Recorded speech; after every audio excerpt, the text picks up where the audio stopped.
tinggi asam folat, bukan asam sulfat.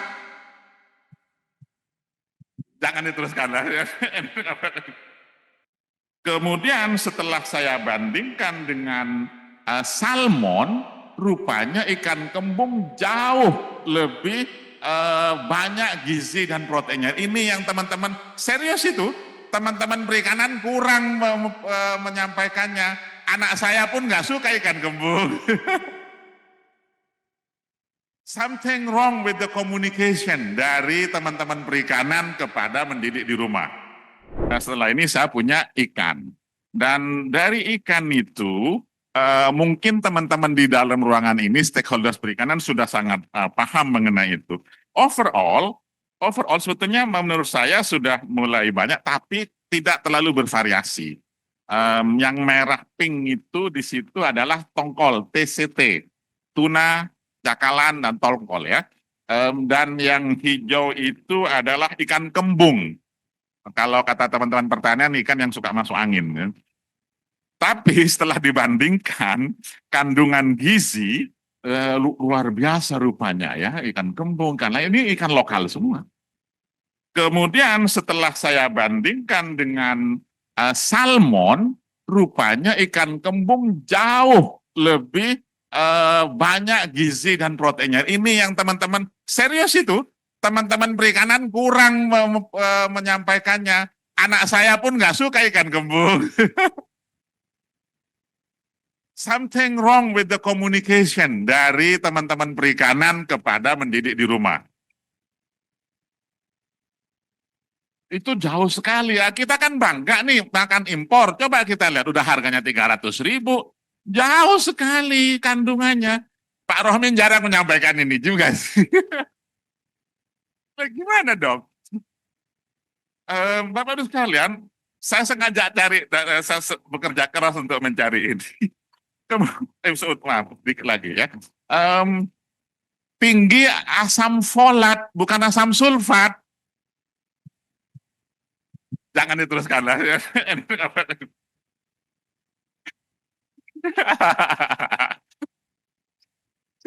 Baik. Nah, yang kita kurang juga Bapak Ibu sekalian, functional food.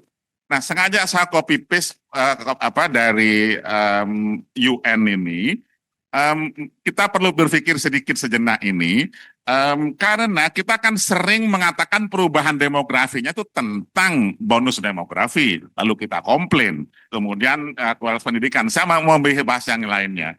Bapak Ibu sekalian perhatikan, persentase anak-anak penduduk usia muda turun, persentase lansia naik karena perbaikan biaya pola makan, mungkin kemudian nilai harapan hidup.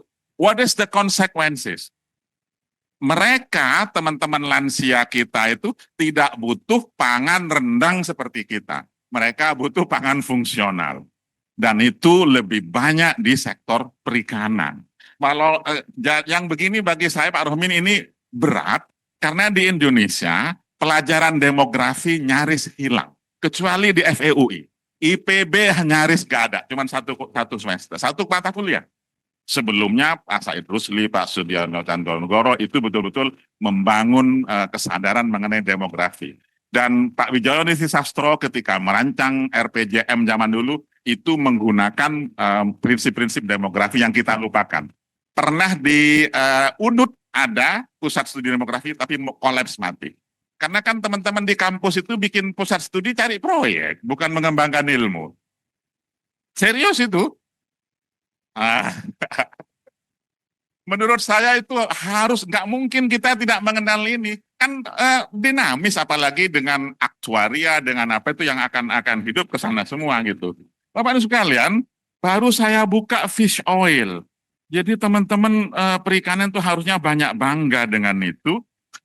Dan this is functional food yang harus diolah, yang harus dihilirisasi dari sektor perikanan. Nggak banyak. Kalau Lamina gimana Pak? Nggak banyak bikin beginian juga gitu. Menurut saya, padahal kalau saya baca ini dari dokter ini, dari saya ke Medical News, Manfaat minyak ikan, mengurangi risiko depresi, apalagi hari ini banyak orang depresi. Meningkatkan kerja memori, mengurangi risiko penyakit kardiovaskuler. Mudah-mudahan saya tidak kena. Mengurangi risiko psikosis, bagus bagi perkembangan janin. Jadi konsumsilah minyak ikan, dia akan melenturkan pembuluh darah kata dokter. Saya nggak punya anak dokter, jadi susah. Nah, Bapak-Ibu sekalian, masih 3 menit. Bapak-Ibu sekalian, yang sering kita lupakan, mudah-mudahan timnya Pak Trenggono, timnya Pak Sekjen bisa mempush lagi mengenai terumbu karang, rumput laut ini. Kita baru memanfaatkan first level of processing menjadi rumput laut, karagenan paling top. Padahal kalau di-push menjadi functional food itu luar biasa, bahkan menjadi alternatif BBM loh. Dari situ. Dan kurang banyak. Almarhum Wijizat Kawaru memang ke sana, tapi nggak tahu penggantinya kayaknya memang belum banyak gitu.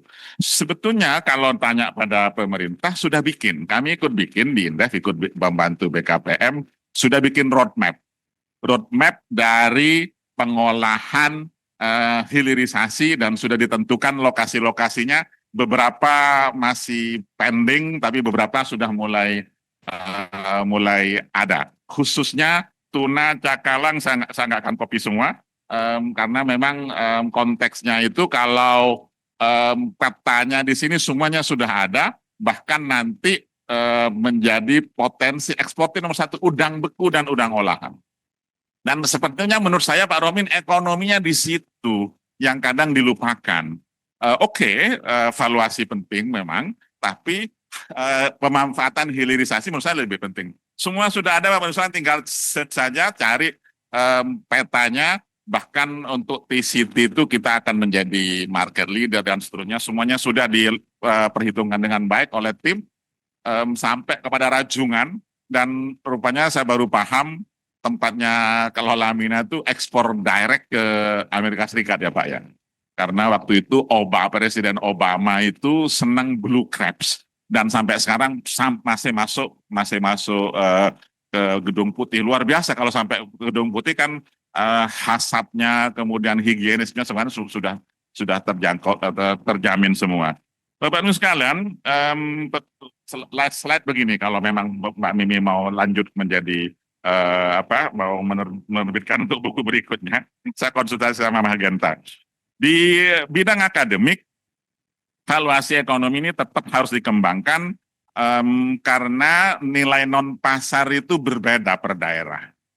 Betul rumusnya sama mungkin, tapi kekhasannya sehingga kita lebih kaya jika nanti teman-teman DPR bisa mendorong KKP atau mungkin gubernur ikut membuat valuasi ekonomi di hampir atau di seluruh provinsi di Indonesia. Mungkin basis pengambilan keputusannya lebih bagus. Itu kan yang diinginkan oleh Bimumi menjadi buku berikutnya. Lalu saya tuliskan di sini, kebijakan pembangunan kelautan dan perikanan berbasis valuasi perlu lebih realistis. Tadi tidak sekedar terlalu fanatik ya informatalismenya. Sehubungan dengan problema keterbatasan data, kapasitas SDM, koordinasi antar lembaga yang masih dilakukan, dan kemudian ketiga, saya tuliskan tadi perlu dimensi ketersediaannya di-push. Oke, konsumsi sudah. Di tingkat praksis, aplikasi prinsip keberlanjutan pengolahan sumber daya alam yang lebih komprehensif tidak hanya pelarangan alat, tapi visi konservasi stok. Ini katanya belum ya. Konservasi stok ikan, perlindungan biota non target. Kalau dari Profesor Roni Wahyu itu kawasan ekosistem penting, saya nggak paham itu KEP itu. Sektor kelautan dan perikanan perlu belajar, kata Mas Ganta, dari sektor pertanian. Kami memiliki sustainability yang sudah cukup baik, rotasi tanaman, irrigation management, dan kalau itu bisa diadopsi, dikembangkan menjadi penanggulangan illegal fishing, mungkin kita bisa melakukan diskusi yang lebih baik. Terima kasih. Akhirul kalam. Assalamualaikum warahmatullahi wabarakatuh. Waalaikumsalam warahmatullahi wabarakatuh. Terima kasih Prof. Bustanil Arifin.